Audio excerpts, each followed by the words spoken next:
Vai começar aí o trabalho aí, ó. É o famoso galeto capixaba. O cara é bruto mesmo.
Tá fazendo o serviço aqui de reabrir um córrego.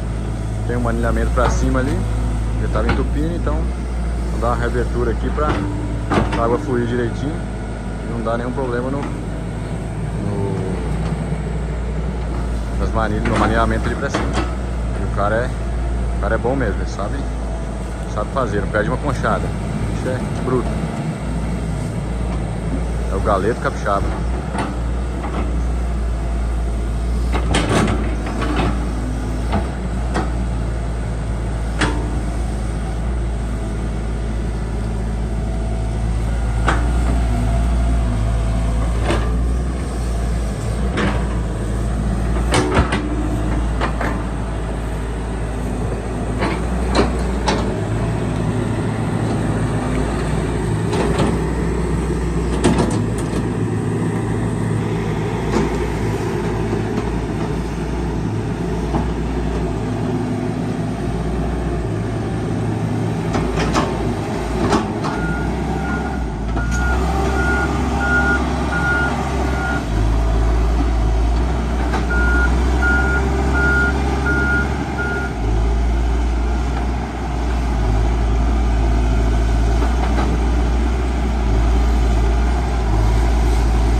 descobrindo a boca da manilha lá, ó. Todo cuidado. Descobrindo a boca da manilha pra pegar agora ali e fazer o rumo certinho ali, o boguinho, seguir o rumo certo ali.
Capricho do homem.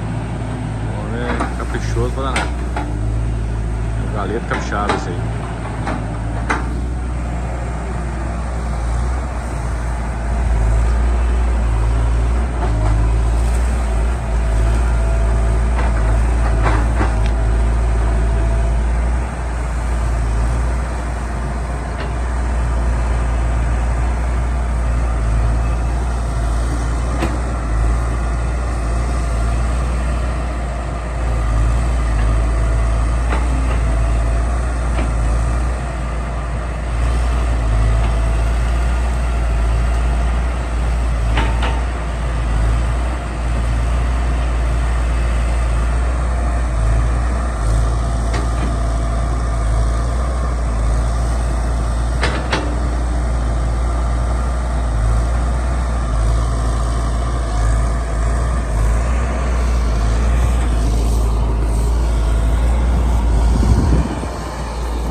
Chocalheiro capixaba não erra não. O cara é bruto pra danar.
Aqui tá encerrado, ó, o serviço do homem. Ficou um luxo. O homem é bruto mesmo.